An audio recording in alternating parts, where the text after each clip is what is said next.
Hey friends, so welcome to session number four. So we're actually gonna go with kind of a performance by yours truly, I suppose, as our immersive opening here. So what I want to do is I want to do a little bit of reflection, a little bit of story time to kind of open us up and celebrate how we got here, not just this small group, but also kind of wonder and viridescent, because we're going to talk at the end of today's session about how to go to that next place, evolve, mature, and I suppose grow a bit as well.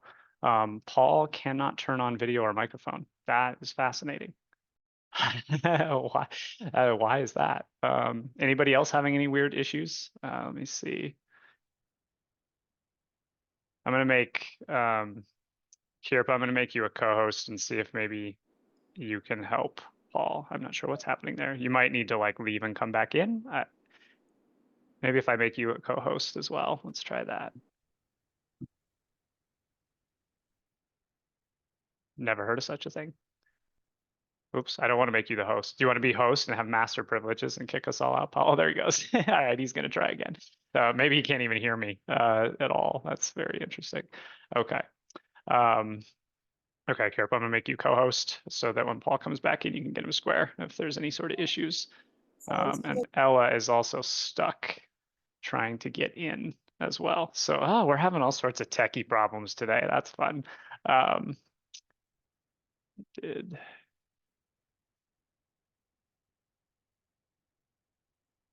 and of course, Ella is our admin. So when she's not here, I have to multitask. Can I do it? Is it possible? All right. Um, there. Okay. Here comes Paul. Paul, any better? I kind of do want to make sure you're all square before we jump in.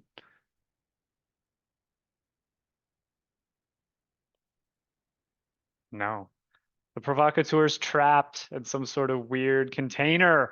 Oh no. All right. Okay, Kirpa, I'll let you connect with him and I'll carry us in. I am recording, so Paul can always catch up if he needs to. Okay, so switch to this. So where I would like to start is actually talking about the journey before our journey over the last few weeks together, which is this kind of aspiring vision and partnership between Sam and I. And Sam was really sad not to be able to come. He had a family thing that he had to do today. Paul's had this issue before. Okay. Well, maybe log out of your Zoom completely and like log back in and all of the things, reset your computer, those kinds of things. So Sam and I met, man, like a week or two into my first kind of full-time week or two doing Viridescent at the beginning of 2021. He was introduced to me through a really close friend of mine, Aurora, who is a sustainability consultant. And when we first connected, it was just this like immediate thing. Like we really understood each other. We really liked each other. And we spent a lot of time together at that point over the course of months and did some different collaborations, supported each other in various ways. And it was a special time to me as I think about where we are now, because it was a long time ago. And it was in some ways it was hard for us to figure out exactly how to support each other because both of us were still individually trying to figure out what we were doing, how we were doing it. We had a vision. We kind of knew as a like entrepreneur, as a visionary, as a passionate person working on something they care a lot about, we know something, like we know something, we've got something, we're doing something that matters, but the how and how to bring other people into it and how to sell it, what we need help with and what we don't, all those confusing things are well, they're confusing. And so all we ever really did was just stay connected, and we experimented with some various things. The reason I share some of this story now is because as we come back together and we have a more formal partnership now where we are actually partnering together to bring these sessions forward once a week, pretty much onward as we go. And that's something that I think should be celebrated because it's taken Sam and I a lot of conversation, a lot of test, a lot of time, and a lot of belief in ourselves and belief from all of you that have come in and out of our worlds and hung with us. And so to be kind of in Wonderland, have Wonderland be like a place in the Viraverse, and to have the Viridescent Mothership being a partner with Wonder, is a really special thing for us. And I'm really grateful to all of you for participating in what has been almost like another pilot, but not really, because it's kind of the beginning of a program. And so thank you for that. That's very, very exciting to me. More to come on the Wonderland adventure specifically. Okay, the next piece of this is that I would like to take a moment to reflect on where this group has been, because it's been a very fun journey so far and a valuable journey, given that SalesFox has been illuminating us a little bit in the background, helping us value ourselves, value others, bring value to others, and get to a point where we are able to value our work and our contributions to this idea of sustainability more and more and more and more. But where we started is where we've often started with the alter ego. It's the animal personality. And so session number one was a lot of fun to get to do this again. Maybe for some of you are kind of like, really, we're doing the animal personality thing again, MCK.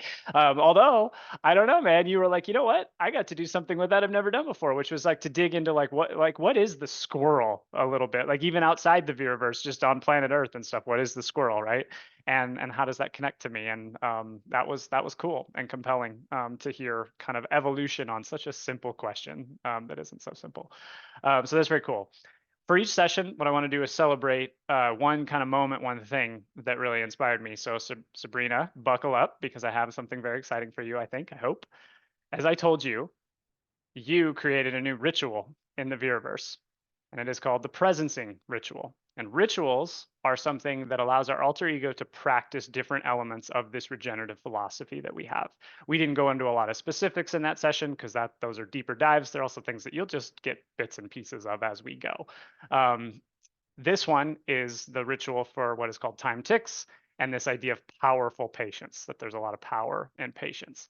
And so you and your wonderful turtle here are sitting with this candle, and you kind of made this joke of like, like as cliche as it is, like just sitting and looking at a candle is a way to get present. That's not cliche.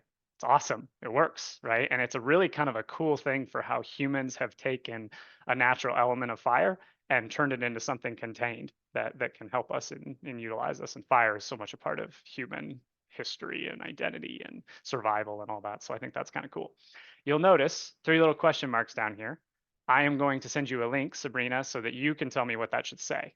What is a presencing ritual, and what can it do for us? So I'll be in touch on that, which is cool. Also, for everybody's FYI, Sabrina is the brightness, but her alter ego avatar is in progress as she goes through Harness Your Hero. So the next time you see her, perhaps she may have her avatar, which is very exciting. So yay. All right. Sabrina, any thoughts, questions, I guess, comments before we carry on?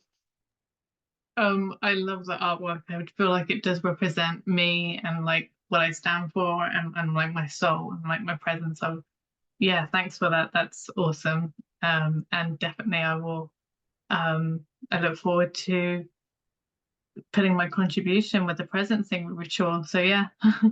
Cool. Cool. Yeah, that's, I guess, I don't know if you were ready for this or not, but you're stepping into a hero guide role already, which is pretty compelling. But I guess given that you're our copy editor, that makes sense probably, huh? Cool. All right. Session number 2, the elemental philosophy. So this one was, I feel like, one of the more powerful moments, sessions, time that we had together, because we kind of talked about this idea of like self-belief and like becoming the weather in connection to my element, which is glaciers. That was really inspiring for me personally, certainly, but I think it was cool to think about like this collective group and how we have these different elements and philosophies in the way that we kind of think and approach our work. Um, and it was brought to life in this way. So forgive the format. I was kind of lazy with this. I just took screenshots out of our Earth research document. But what you're looking at is elemental traits that were built by us, right? So you have like the garden philosophy with the provocateur. You have the mushroom philosophy with the present squirrel. And so each one of these things starts to come to life in the idea of like, what is your philosophy about these elements and what is the value that it can provide to the world? And one of the more inspiring things out of this session was having Preston join us. The resiliency. She's in Mexico today, by the way, so she couldn't join us. But I told her she was probably having more fun than us. I know, how dare I? But probably because Mexico is pretty sweet. The cactus philosophy, and what I really liked was this idea of the value that it provides. Way it captured this idea of being a change maker. Sometimes you kind of can be a cactus, you're kind of alone, you're kind of isolated, but your hope is to contribute to the system. And so I actually think about a cactus providing water to desert creatures, right? Like it's kind of thorny, it's kind of pokey, it's what, but it has water there and animals are able to get that water. And so let the change maker be the watering of a more sustainable business in a really interesting way. Paul, you're back. I'm sorry. So are you just in chat? Is that's all that's happening? You can't hear? Oh, okay. He can listen. Okay. Paul, you're a pretty good listener, and I know we've all been inspired by MCK. So he's sitting there like, you know what? Who knows what kind of power might come from just sitting in listening mode, right? So that's not so bad. All right. So that was number two. Then we moved into session three, and this one was a little more focused. It got us into a much more collaborative conversation. Um, we dug into this idea of the kind of container versus ecosystem of conversation is kind of how we were framing that. And that's going to come back around and evolve a little bit more for us today. Um, but I can't not speak to this because we celebrated somebody that wasn't able to make it into that conversation, which actually was, I think, us flexing the idea of an ecosystem. We could have said, you know what, this conversation is only for the people that showed up today here in this room last week, right? And instead, we reached outside of our container into the larger ecosystem and supported Tyler, who had to just do his job, had to do his job, had to grind, had to get after it because he had a lot of stuff to do. And there's Paul's lovely face on video. Um, I'm back. you're back, yes. The provocateur has arrived, fashionably late. How about So that? sorry. No, you can blame the Zoom machine. I know. Is Ella in here? Yeah, Ella was having problems too. So, maybe it's just me and my internet. Who knows? Um, all right. So this, for any of you that didn't see this, we put this in the Wonder chat group. So this might be the first time you're seeing it. So Tyler got a couple of like comic pages, so to speak, from some of the gifts that you gave to him. And he really liked this. He responded to it very positively. And there's a second page we're going to come to because Sam, reader, got really inspired and put some stuff in the Wonder chat as well that was really powerful. So we'll come back to that. But I think that we did exactly what it was we were trying to do, which is break out of our container rather than just having a kind of echo chambered conversation in our Zoom room. Okay, time to break the ice for you all. And we can do this in chat or on mic. We're a small group today, so I don't care either way, which way we go. But kind of two options for you. To share one way you've practiced your sustainability beacon since last week. So that's kind of in your own world, in your own life, in your own work. Or what has been your favorite moment and or outcome of the series thus far? And I can see how question number two is probably compelling. You'll have another opportunity to answer that further into our session today. But yeah, pick and choose as you will. And while you think, I will share my one way I've practiced my sustainability beacon. And it was in the gift that Kirpa gave me yesterday. We had a one-on-one session and we were talking about healing. And she said to me that when she spends time in our world or in our one-on-one sessions and we're doing some coaching work and whatnot, that she always feels the ability to see the silver linings in things. And so I am very grateful for Kirpa being with me there and helping me practice what I try to practice myself, which is to always find the silver linings in every shadow. So that just means a lot to me to be able to do that. And then it's happening somewhat naturally. It's done intentionally in the Veraverse, certainly, but naturally just in the way that I approach life is my goal. And so that was cool to see. Anybody else? Beacons living and breathing?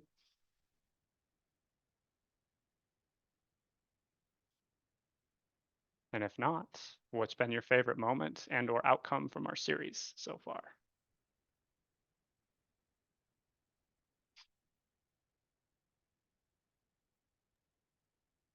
Well, I'll answer the second one because I'm not sure about the first one. Yeah.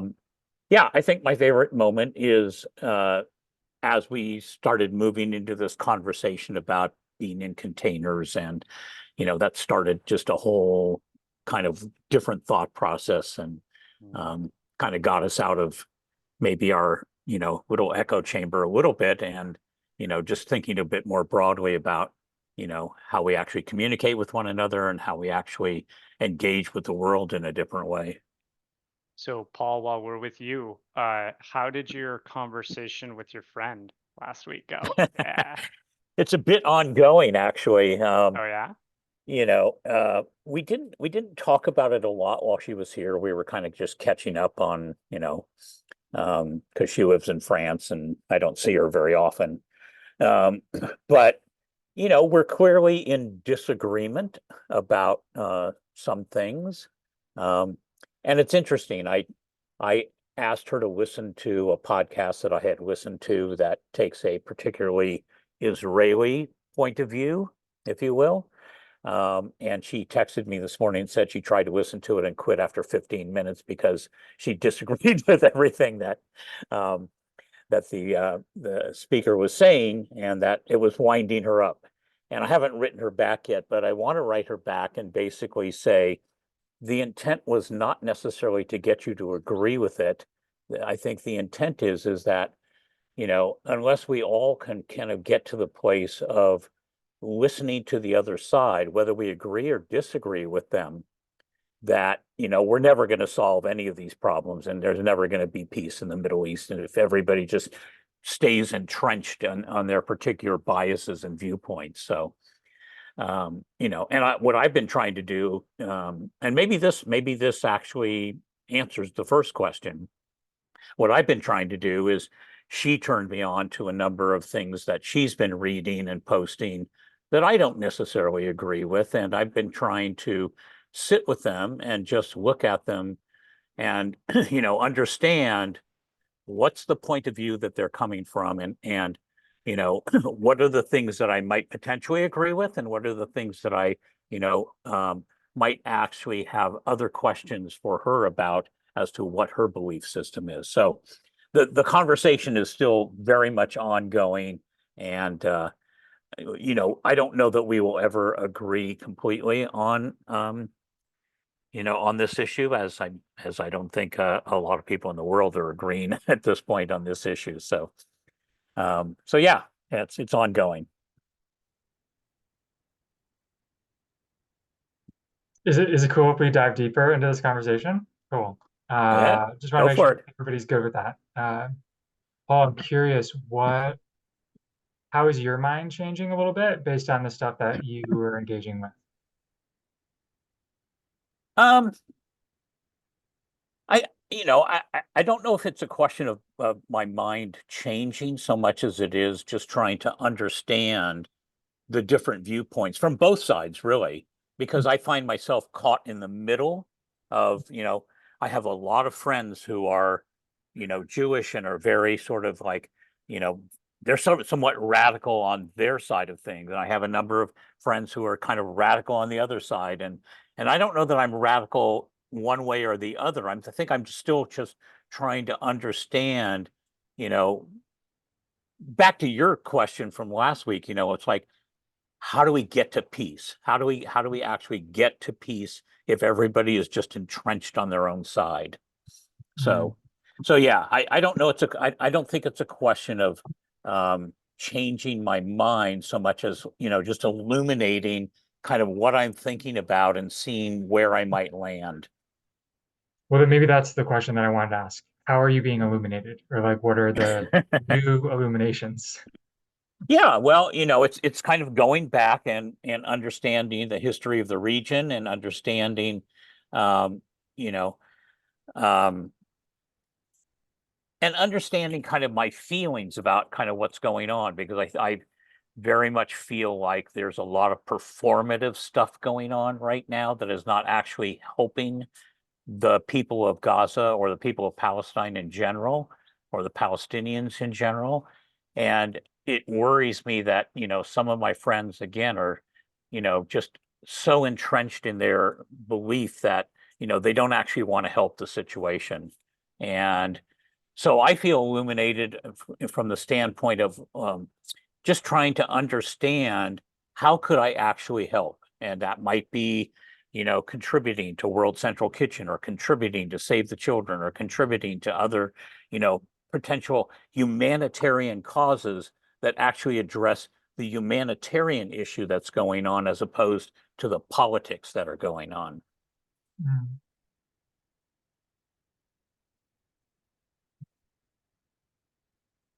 Powerful stuff.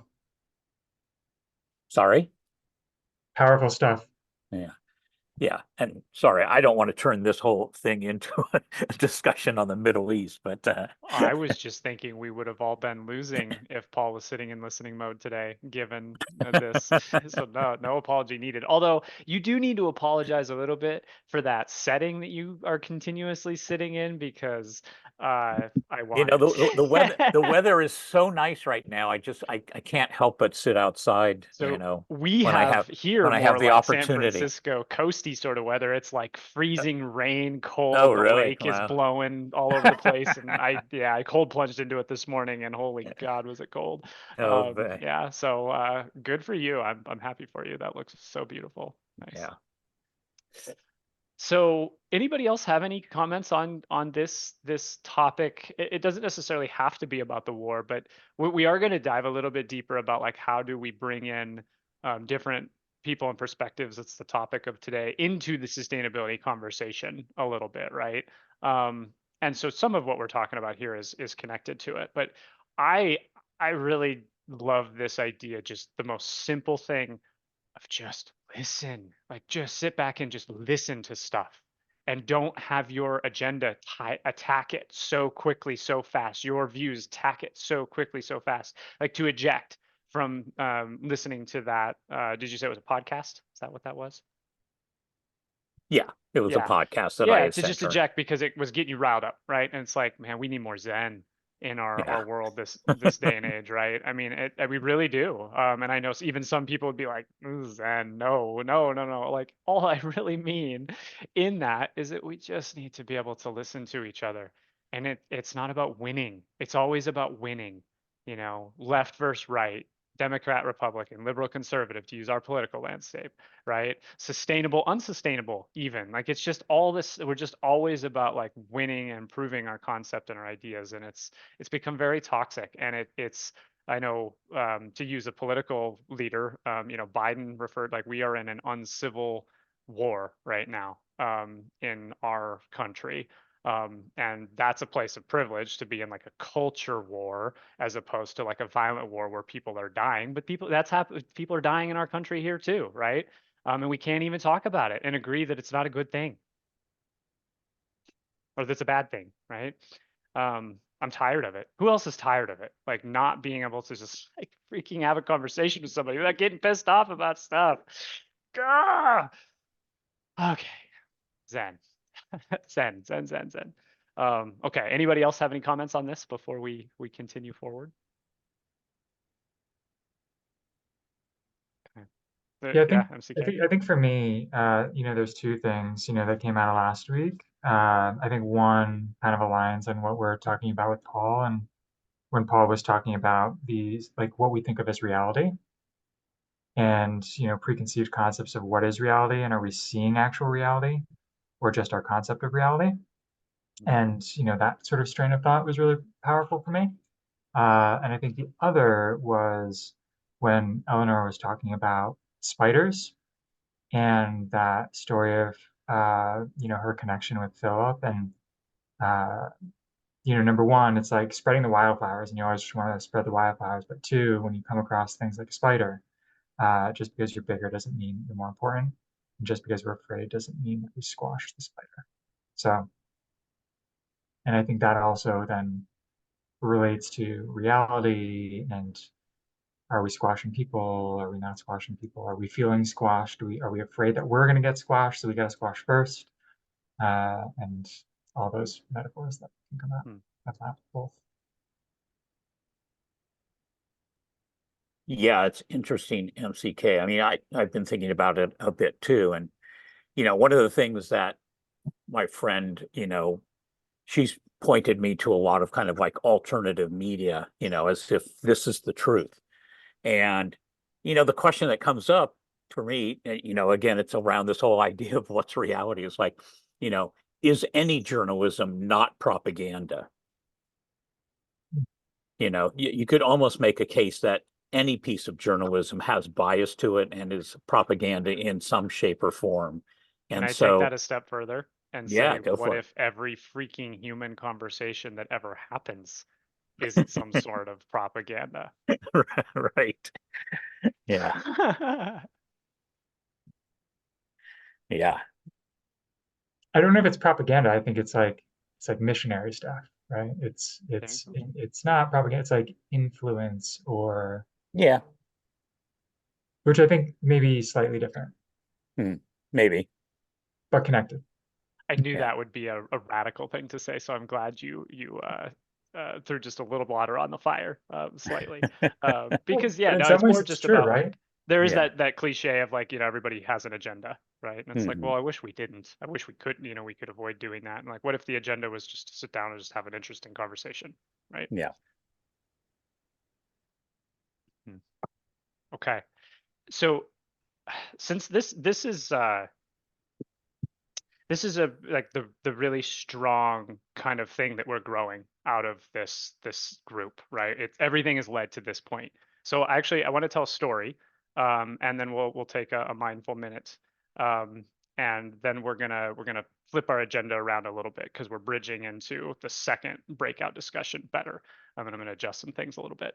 Um, so the story's quick. MCK's heard it before, actually. So it happened right before I was getting together with him one-on-one. I was at a local coffee shop that I love dearly, and I ran into a guy. His name's Billy, who was at a community cleanup event in our little lakeside here for Earth Day. And I interviewed him and Jeremiah, who's actually the owner of the coffee shop. And so I wanted to show him the reel we put together and whatnot. He doesn't have Instagram and whatnot, but he's like he's our local taxi driver here in Lakeside, and this is a town that isn't a town. Uber and Lyft not really great here, and so his service is really important and valuable here to people. But we got talking about we were we were talking about Minnesota, and then he like goes back to Minnesota or something, and somehow like Uber and Lyft came up and like taxis came up there, and he had said something to me. He's like, in Minnesota, there's a lot of Somalian drivers there, and I just they don't even get me started on them, and I kind of was like, okay, what does that mean? He was wearing an American flag with an eagle on the front. And so like my own bias is kicked in. I'm like, oh, is this like prejudice stuff? Is this conservative? I am in like Redneckville, Montana here for sure. Um, and so we talked a little bit more, and it came back around, and he said, my challenge with the Somalian drivers is that none of them will pick up somebody if they get even the slightest inkling that that person is gay. And he's like, and I just don't think that's right. And I was like, well, wait, really? Like, wait, really? That's okay. Oh my God, I just fell in love with you, my friend. Did we just become best friends? Because he's wearing this like patriotic, conservative style thing, right? My bias is immediately assumed that he was bigoted towards Somalians just because, right? And he says that. And then he kind of goes on to say, he's like, I kind of think like as a driver, our responsibility is to pick up anybody who needs a ride. He's like, I don't, maybe if somebody's on meth, I might be a little nervous, but I don't know. At the same time, like I'd want them to get home safely. I'm like, oh, Billy, like bless your heart, man. Oh my goodness. And so it was such a cool thing to experience. And I came home and told my wife, I was like, something just happened, just like totally restored my faith in humanity in our country. And I told MCK something similar. And so now me and Billy are best friends. I can't wait till the next time I see him, and I will see him because he's in Perk all the time. So yay. And with that, this time, we're not going to do any fancy tech tricks for our mindful minute. I am going to challenge us to just all stay sitting together 60 seconds of silence, just together, just feeling each other, feeling the vibe, being here, and that not being weird. Doesn't have to be weird. See you in 60 seconds.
All right.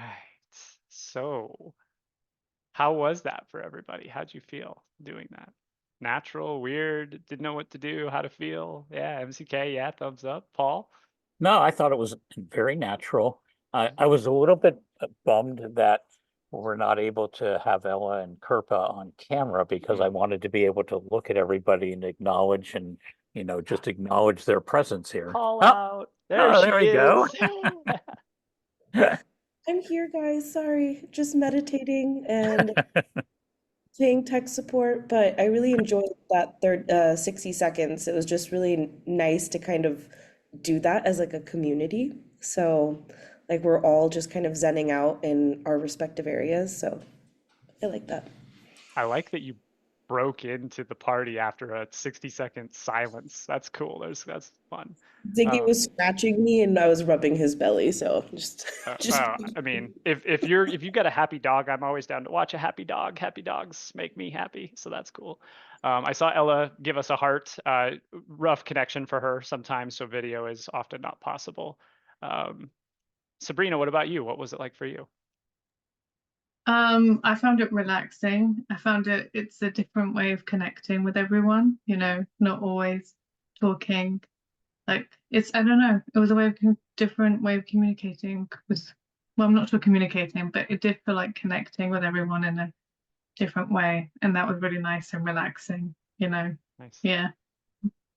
I found myself actually noticing MCK's background and his art back there. Surat? What is that? Yeah, there we go. I see people. A poster of his most famous painting. Okay, cool. I also was looking at Kirpa's awesome scuba diving, playing with the stars and the corals and such, right? Are you doing a restoration thing in that picture? Or just playing around? What were you up to? Yeah, we will have coral gardens out next to Guave and Grenada. So we transplant smaller corals and then like clean them up every few weeks. Hmm, nice. Okay. Well, let's continue onward, shall we? So, as I mentioned, I'm going to flip things around a little bit, and we're going to go into the second part of our conversation, as opposed to the first part, because we just did the first part. It just happened organically, as it would in a live ecosystem that is organic and living and breathing and evolving. I want to talk about this idea of bringing more people to these conversations. Certainly, that are kindred, that's great, but also let us consider those that aren't kindred. How do we get them into these conversations? And I'm not talking about just like, I mean we can talk about this, but I'm not really talking about like that just organic thing that happens, right? Where you like end up in a conversation with somebody at a coffee shop, for example, or whatever. I'm talking about how do we inspire them to come hang out in our ecosystem, right? Or how do we go hang out in their ecosystem, right? And how do we kind of practice what it is we're trying to find here in our session, in our series, really, which is that ability to break out of our containers, get out of our echo chambers. So the question is here: because I'm convinced everybody likes apple pie. Apple pie is our background today. And you must like apple pie or I don't like you. I think is how I'll start this question, right? You got to at least like pie, right? Because I think pie is better than cake. Who agrees that pie is better than cake? Okay, Kirpa. Oh no, are we split? Oh God. Okay, well here we are. That's the American way. We're split right down the middle. Boom. I was hoping that that would work out that way. That's funny. All right. I'm proud to love apple pie, but it's totally okay if you don't like apple pie. Breakout number 2. How can your alter ego, specifically a little bit, bring new people and perspectives to the conversation? And I have examples to help with the alter ego piece of this. Don't get too lost in it. I'll help just kind of bring that into the fold. Just how do you, MCK, right? How do you, Paul? How do you, Sabrina, Kirpa, Ella? How can you bring new people and perspectives into the sustainability conversation or any conversation that matters to you? How do you do it? Where does your mind go first? Trying to understand where that person is sort of coming from, because you kind of have to establish some sort of trust so they're able to kind of have an open conversation. I think my alter ego can like foster inclusivity and diversity in the conversation by actively seeking out new voices and perspectives. So for example, when I was in Grenada last week, I was on stage and I was speaking about sustainability and the different places that I spend my time and sort of connect with people. And I brought up on one of my slides DLF. And so many people were like, "What is this sloth?" So after my conversation, a bunch of people rushed up to me and was like, "What is this? Tell me more." And it was really interesting to try and like tell folks within a very small amount of time, because I feel like you can really understand what's going on once you experience it, but kind of giving them like a tease of the situation and giving them all the materials they need to kind of explore on their own. But yeah, that opened up a lot of conversations, and I actually have about 6 meetings with folks scheduled for the next 2 weeks that I met in Grenada last week to talk about Viridescent and the work that we're doing here. So it's exciting, and I'm hoping that we can bring more people into the fold by, authentic conversations and discussions. So yeah, my answer. I have so much to say. Naturally, I would. I'm just going to say, wow, amazing for now. What's everybody else got? Well, similarly to Kerpa, I do feel like trust is the way to go, of like building that trust and seeing, for me, that looks like building a safe space, whether it's with a community or with just one-on-one person. I think as long as you create that safe space that allows that person to open up, and then you can see where they're coming from. And like, even if you have different views, sometimes you can see why you have different views because you have different lives, like, and you're coming from different places. So then it's like, oh, okay, I can see where that's coming from. Let me kind of, not with the aim of changing the mind, but let me see if I can open your mind to see a different point perspective. And if not, that's okay. But at least being open to that. And yeah, I think the first foundation is creating that safe space, knowing that you can just be yourself. Yeah.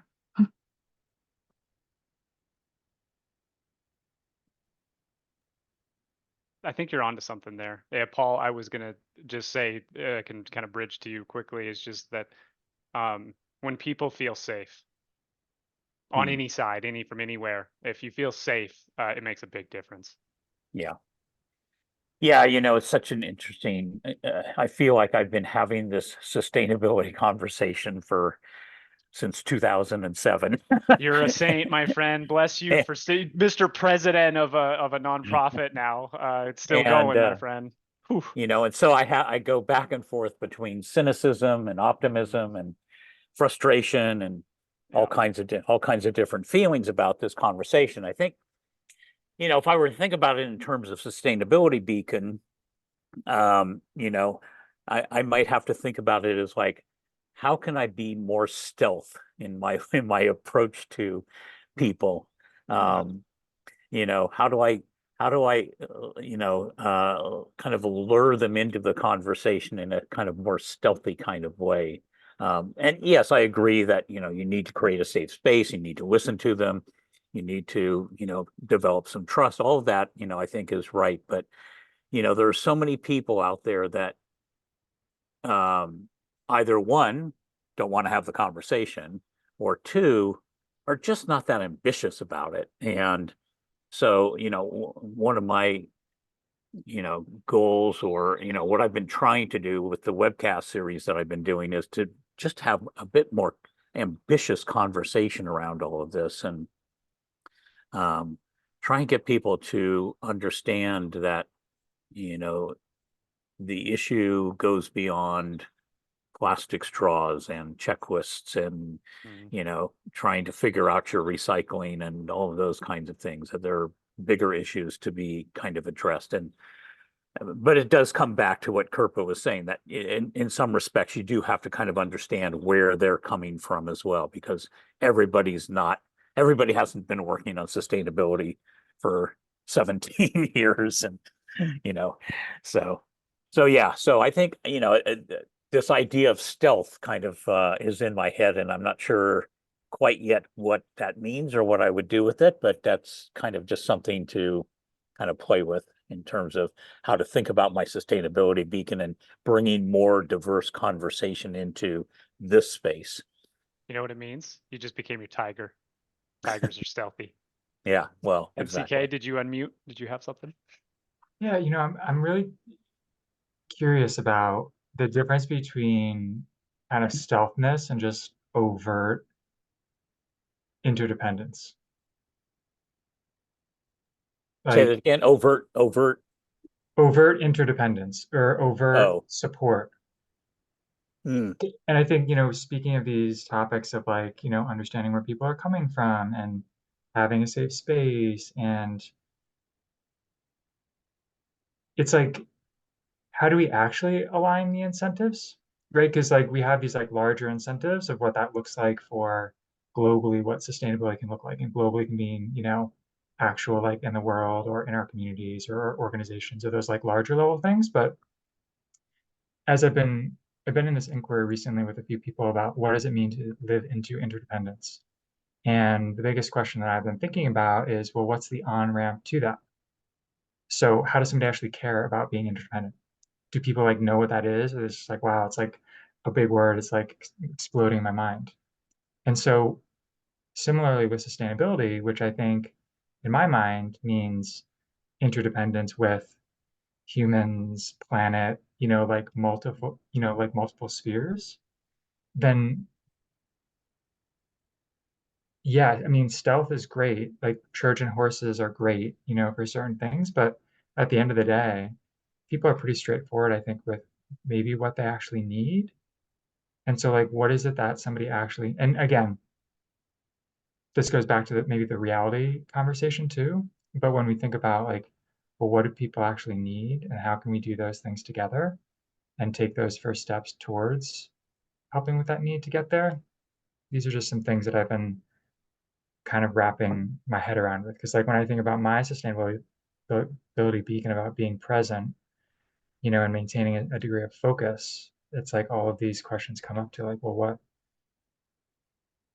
is it about being present to the people's needs around us? And how do we ensure that we're setting up a system of reciprocity so everybody's needs are getting fulfilled if we're taking the first step to try to help and support other people's needs? So So I just maybe just more questions. Well, always with you and your damn questions, God. So no, actually, what just really inspired me was actually I think it was last week when you answered what is your sustainability question, you went straight to the mushroom, and it just Mhm. came alive to me really strongly.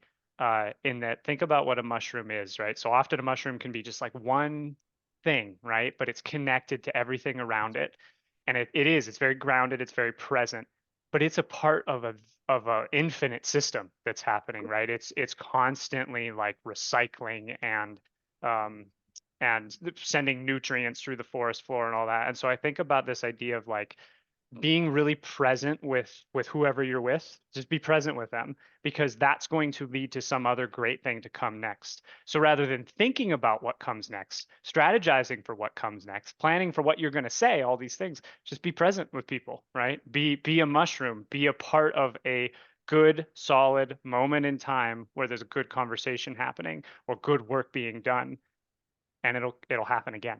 It'll keep happening. And I think we often get in this like rat race mind or this hustle mind of like, how can this be good for me? Or how can we evolve? How can we grow? How can we scale? How can we stop climate change? And so all these things that happen, and it's good. It's a good thing. But there's some that think like humans are what descendants of mushrooms. Mushrooms have been around a while. They've been around a while. They got a lot of power, and they do it by just going slow. They go very, very slow, again and again and again. There's a great poem by oh God, who's it by? No, I can't remember. I'd have to look it up again, but it's about mushrooms, and it basically I should find it and read it to you because you would love Yes. it. Yes. I'll see. Let me see if I can. Okay. Yes. Okay. Finding myself being a little bit unpresent, or maybe it is present. I'm sad that we only have 12 minutes left, to be honest with you. This has become very compelling for me. MCK, did you have anything else after I brought your mushroom back around, or any thoughts? No, I appreciate you bringing that back around. I think it's quite compelling. And yeah, it's that reminder. I mean, I like that part of like they can be singular and they can be part of these mini groups and they can, which again is why the mushroom is so interesting because they just have like, they reflect they just reflect our society and world on the whole. They all look different. They're all in different places. They grow differently. Mm-hmm. Yeah, they are just very complex, interesting beings while at the same time being very simple. Okay, here you go. Sylvia Plath, mushrooms. Overnight, very whitely, discreetly, very quietly. Our toes, our noses take hold on the loam, acquire the air. Nobody sees us, stops us, betrays us. The small grains make rum. Soft fists insist on heating the needles, the leafy bedding, even the paving. Our hammers, our rams, earless and eyeless, perfectly voiceless, widen the crannies, shoulder through holes. We diet on water, on crumbs of shadow, bland mannered, asking little or nothing. So many of us, so many of us. We are shelves, we are tables, we are meek, we are edible. Nudgers and shovers in spite of ourselves, our kind multiplies. We shall by morning inherit the earth, our foot's in the door. Ah! Oh my God. Okay. Sabrina, you are the creative writer in our space, or a creative writer in our space. Thoughts, comments back on that? Do you do poetry also? I'd be curious. I have written poetry, yeah. It's been a while, but I do. Sylvia Plath is one of my favorite poets, so absolutely love that poem. Yeah. Yeah. Paul. Yeah, Paul, you're on mute. Go ahead. It felt appropriate for the moment. And furthermore, so Paul is one of the participants in our nature retreat that's happening later this year. We're doing a couple of them. And his intention is to perform poetry campfire for like the participants. And training program. It is going. Nice job, man. That was awesome. Thank you for the gift, because that was a gift. I know it wasn't your poem, but that's still pretty sweet. Yeah. All right, Paul. You know what? Also, so side mission for you as we continue onward.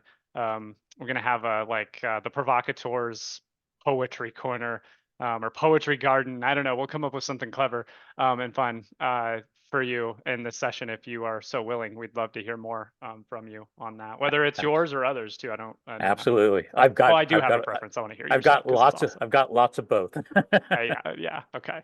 All right. Well, that's going to be alive and ongoing, if you're up for it. So, yay. Okay. the time ticks as we look at the clock dwindling, dwindling, dwindling down. So what the hell do we do with all this? How how are we supposed to take this and actually do anything with it, right? Um, so question on this, if you could do one thing between now and the next session, which I'm hoping will be next week, if everybody's up for it, just kind of continuing our momentum. So we'll talk about that before we close.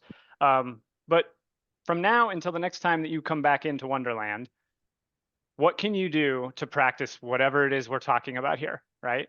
Is it listening? Is it curiosity? Is it bringing new people into sustainability? Is it taking yourself and going out into other communities where you know you don't agree and just sitting back all zen, like, you know what? I'm just going to consume it all and I'm not going to let it rile me up, right?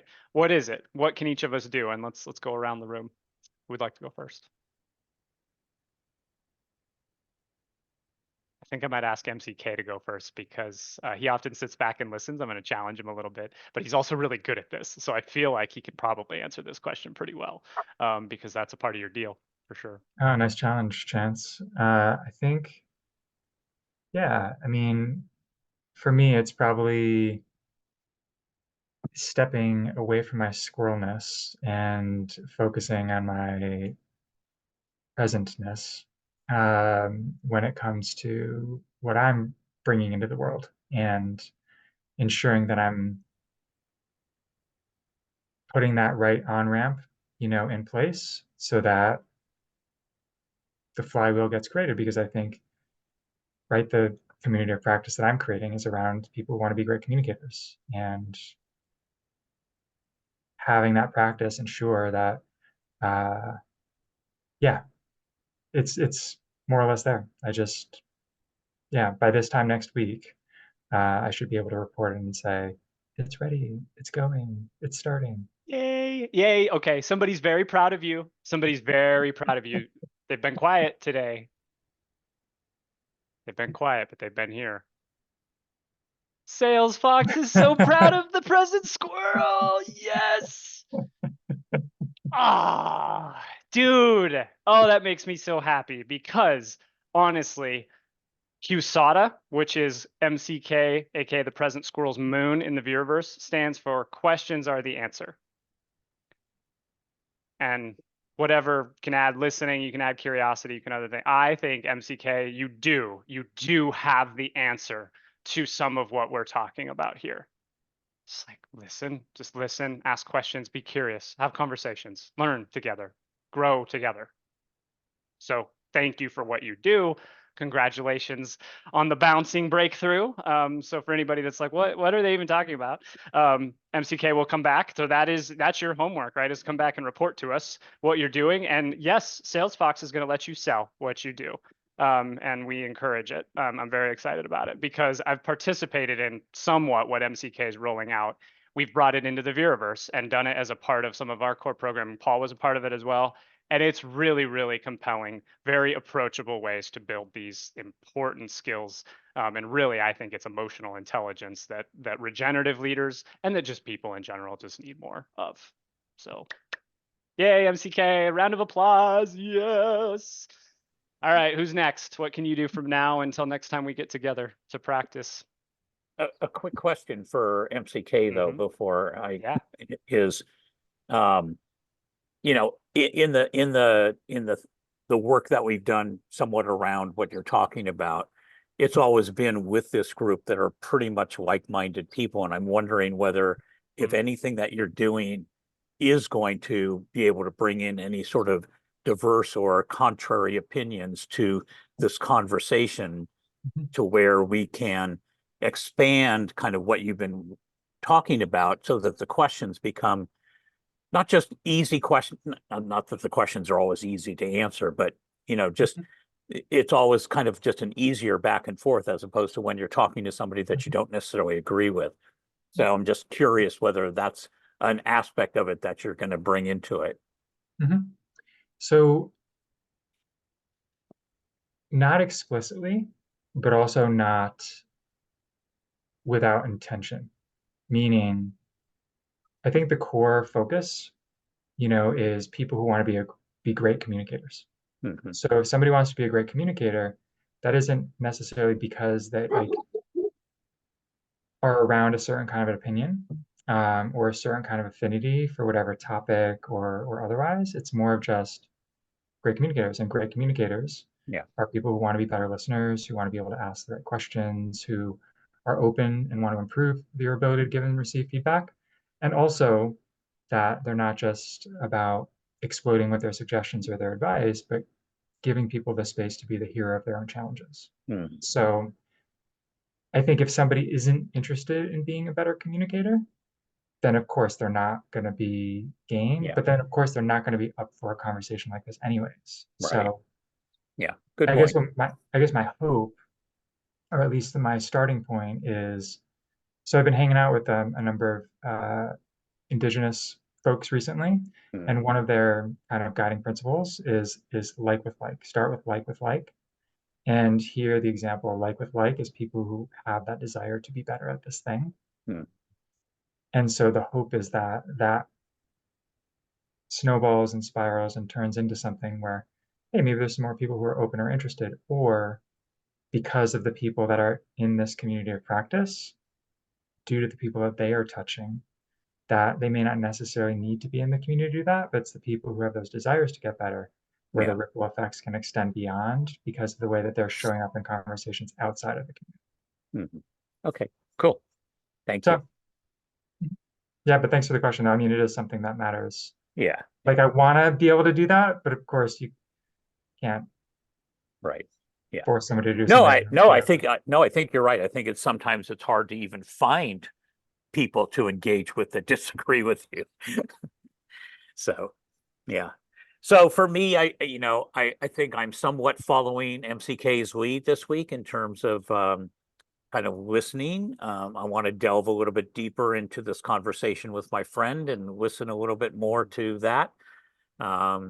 So yeah, so that's I think what I am primarily working on this week, in addition to the usual sustainability conversations. Sure. So I made it awkward a week or two ago, and I'm going to do it again. I mean, you two white guys just sucked all the time out of the end of this conversation, and now other white guy in the room is going to do the same thing as I go blah blah blah blah blah. Kirpa, what are you going to do for the next week to practice some of these skills? In the next week, to practice some of these skills, I'm just gonna honestly start off my day with flow like I have been for the last few weeks. Just be super mindful while walking into new conversations because I've had some really great authentic conversations in New York City with strangers that have like flowered into talking about other things, which is magical. You have the best conversation with strangers, but wanting to kind of hone in on my ability to really really communicate well, like physically, body language, pitch, tone, and listen. I think that's the biggest thing. Like, really hone in on the listening component, because once I can listen and understand their point of view, I'd be able to sort of continue the conversation and progress it in the right direction. So, yeah, lots of fun stuff happening this upcoming week. I'm going to another conference on May 9th, the Groundbreaking Women Summit in New York City. Wow, that sounds like I was going to say too that flow, a good flow of conversation, which is cool. So you can connected where you start with your day and to where you carry it and who carries you where and all that. Okay, I want to flag time. Is everybody okay to buy another minute or two as we close up? Feel good? Okay. I feel like we've earned it at this point. We've been around together, and 60 minutes to have a Vera Versi sort of conversation is always tough, I swear. Okay. So Sabrina and or Ella, I know Ella, you might take yours to the chat if you wish, but would happy to have you on audio too. But Sabrina, do you want to jump in as well? Yeah, I think for me it's in the form of, I guess, getting out of the chamber, the echo chamber, I would say. I'm kind of stepping out of my safe space of being like, okay, I know that people in Wanda and Viridescent, they get it, you know. And so now I think it's stepping out. And for me, that kind of looks like with I'm building a company. I have the foundations ready, and now I am going to put it up there and start marketing it per se. And I'm excited because I think it's a really good idea. A little bit scared, but I think that's usually, but it's a good scare, it's a scare that shows me that I'm doing something right, So that's my thing, is kind of going out of my safe space and sharing that with other people that's not in the safe space, and being like, Sure. okay, yeah. And a company must, right? It's probably necessary. So Exactly. celebrating Sabrina. So we just put together our first contract with her to copy edit all of Origins for the Harness Your Hero program, which is it's already done. It's been released. I was done with that. I'm done with it. And then I met Sabrina, and she made my writing way better. And I was like, oh God, I should probably have her do Origins, even though it's going to create a lot of work to like update everything. And oh my God. And so we're going to do that. But what inspired me was that after we got the contract in place, she responded to me or reached out to me and said, hey, and I think you might have said when, so much confidence, which is good because it is when we do another contract, I'm going to have my company in place. Can it be contracted with my company? And I was like, yes, of course, yay, and absolutely. So I don't know you very well, and maybe this sounds ridiculous. You know what? I'll say what I say to my son. Rather than saying I'm proud of you, I'm saying you should be proud of yourself, because that's actually more empowering. So yeah, because you don't need my freaking approval. So woohoo! I appreciate it all the same. Thank you. Yeah. Nice. Okay, Ella, nice. So for me, just like Kirpa, be mindful of others, be mindful of the machine. Oh yeah, and also be understanding of others' views and situations. Nice. Okay. Okay. So I guess I should go, but I'll do it very quickly and just say I'm going to continue to host these conversations with amazing people like you. And I'm going to encourage you to go out into the world and do everything we're talking about, but to come back to the safe spaces, to stay connected to this growing movement, because that's how a movement continues on and evolves as we go, right? The other part of this that I would commit to in connection to that is that I'm going to get some new people in these conversations with us. And so is Sam, and I encourage you all to think about it too, right? Can you bring others back with us? Paul, MCK, Kirpa, I'm so freaking tired of seeing your faces in isolation. And then Sabrina comes in with the brightness, and it all is balanced. And I'm so excited because we had somebody new join us pretty consistently on this adventure. So yay. No, please keep coming back. I never tire of seeing your faces. But what I do tire of is our echo chamber, right? We're going to get there. We are in a new place now. What Wonder is putting together, I'm really inspired by. I'm really grateful to. I hope Sam actually watches this recording. Sam, we love you. We love you. We miss you. And we're going to keep going. We're going to keep going because, as our Viridescent mantra often says, it's working. Keep going. It's working. Keep going. That's the difference between change and no change. Is you just keep going, keep learning, keep growing.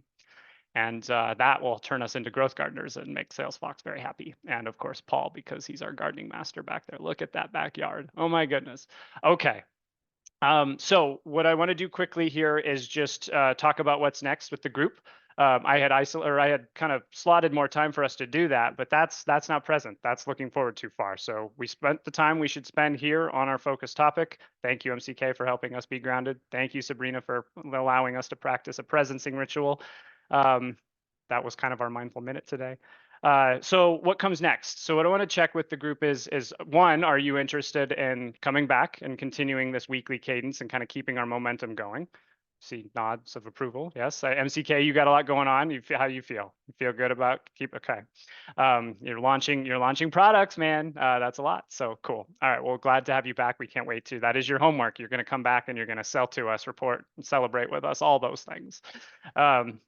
So we want to try to move the time a little earlier to accommodate some time zone stuff. So for the UK, it's a weird transitional time that's proving a little challenging for some.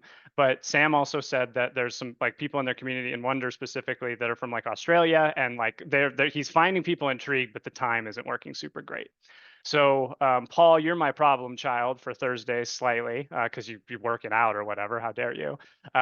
So we can look at a different day, the time, or we can keep going on this day, but just maybe go an hour earlier. So just kind of want to check with everybody. This is a foundational group, and your ability to participate matters to me. Yeah, Paul, go ahead. I on Thursdays, I can literally be back and ready to get online by like 9:20 Pacific time. Okay, so like 12:30 Eastern time Yeah. would be good. Okay, that actually balanced for me. It allows that me my time to still get to the gym too, actually, yeah, funny enough. yeah. Because then Okay, that makes MCK. it I mean, come on. 5:30 in the UK. Yeah, Sabrina, that's weird too, isn't it, right? Like leaving work and stuff. I don't know. How does that feel for you? With me, that's fine because I work from home, so it's very Mhm. easy for me to just hop on the computer. For other people in the UK, it could be, especially if they work in an office, that's usually Yeah. 5:30, 6:30, like 7 is but maybe 6 o'clock is okay. Yeah, maybe Because like going later even. Later, well, an evening, evening commitment once a week though, that's tough, right? One-offs are easier, right? But yeah, I don't know. Okay, MCK, you're flying next week, so your vote just totally went out the window. Where are you flying to? California? Are you going west? Yeah, nice.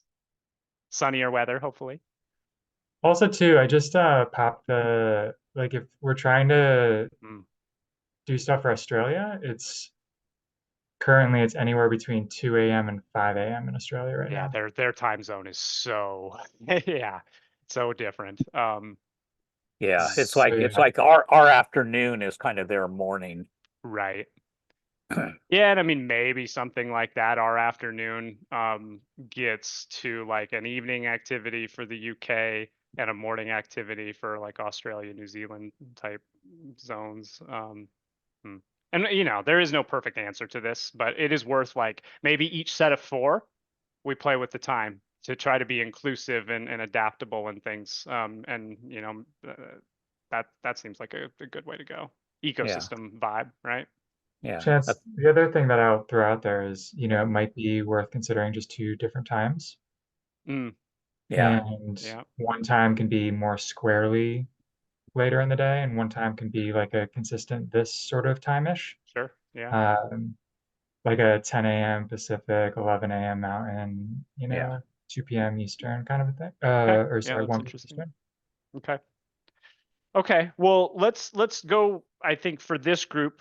So it sounds like we just identified that the 12:30 Eastern for at least this next part is good.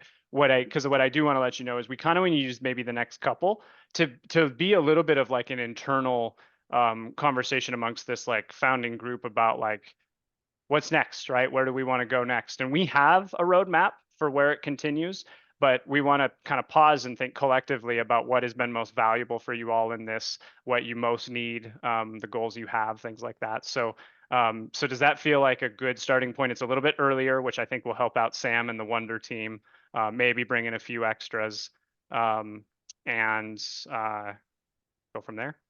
Does that seem good for Yeah. everybody? I might still be in my gym clothes, but yeah. Okay. Ella, does that work for you?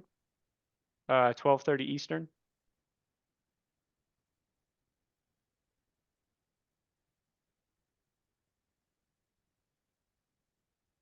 And keep in mind too, it does not have to be on Thursdays necessarily either, right? We can try some other days too. Tuesday would be another day that time would work as well. So maybe I'll ask next Tuesday at 12:30 Eastern. Does that work for everybody? Yeah, I'm out next week, but You're out. Okay. Okay. Mhm. Oh yeah. Well, you got your thing. Okay. So Yeah, you owe us a report in like 2 weeks. yeah. Yeah. Next Okay. Tuesday is okay for me. I think Kirpa, what about you? Yeah, Ella's Next good. Okay. Tuesday, 1 second, Google Calendar. Could do Wednesday. Yeah. Next week. Hmm. Next Tuesday at what time? You said 12:30? Yeah. Yeah, I could do 12:30. What about Wednesday as we Um, complicate this puzzle? Wednesday, I'm only available for half an hour. I have a Okay. meeting from 1, and then we have meetings from 1:30 to 4. Yeah. Okay. Sabrina? Tuesday and Wednesday at 12:30 work for me. Okay. Work And for I me. know Wednesday works for Ella because she has a meeting with me, unless there's something I don't know about next week. So, okay. Well, let's actually do that then. Wednesday at 12:30 Eastern. And who knows, maybe we'll just do it as a lightning strike, we call it, which is a 30-minute, very focused session to talk about what comes next and where we're headed. That sound good? Okay, Yeah. I'll send out an updated invite. Does everybody want to hear a quick reading from Sam Reeder before we go, or do we got to go? How we feel? I'm good. Good. Okay. Hanging in Let's do there. it. Hanging in there. Okay. All right. So one or two of you may have already seen this because I put it in the Wonder Chat, but I want it to end series number 1 because it's one of my favorite things that's happened during our adventure together the last few weeks.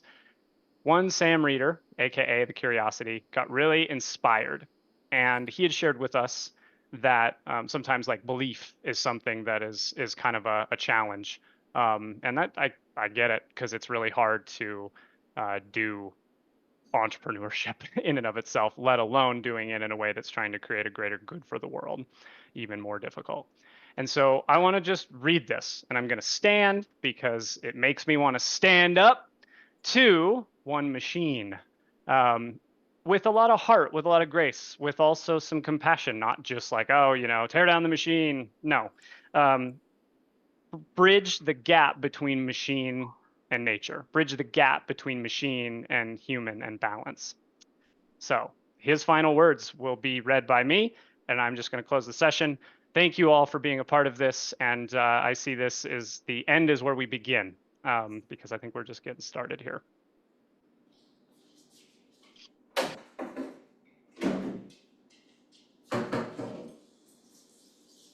I wanted to give my thoughts about working in the machine.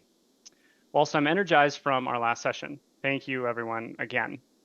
So for anyone who feels they need to or are doing so, I greatly empathize. This machine, it feels cold. It's a hard place, sometimes referred to as the market, this thing that sits above all of us and around all of us. It operates without much care for those in it or our feelings towards it or our suffering from it. It can reduce us to think in transactional ways, do something for others for the return of something for ourselves, and perpetuates the idea that we are here to serve and be rewarded to the value of how far we are willing to suffer for it, aligned with what we talked about today a bit. It can drain us,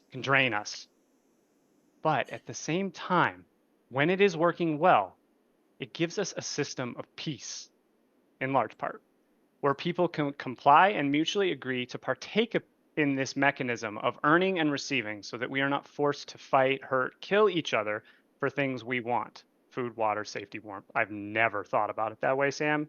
Very interesting. Receiving economic gain so that we can treat the people we love, spend time with the people we love, care for the people we love, and friends, all without worrying that our neighbors may take our land and safety. Now, of course, it fails. It corrupts, it divides, and it can conquer. But in large part, I feel it's a system, and the best we've got so far from what I can see, that allows us to pursue our goals, support our needs, and care for our loved ones. For those who feel they need to feed the machine rather than themselves sometimes, I get it. I do it. Believe it can be a part of a wider sustainability process, in my opinion, if we have patience and resilience. Presencing rituals, harder said than done, of course, but a patient that comes for me from tackling the problems that I find meaningful. If we can find purpose in the machine, to use it to tackle the problems that we care about, then maybe we can start to use the machine to do more good than bad. After all, it has no moral compass.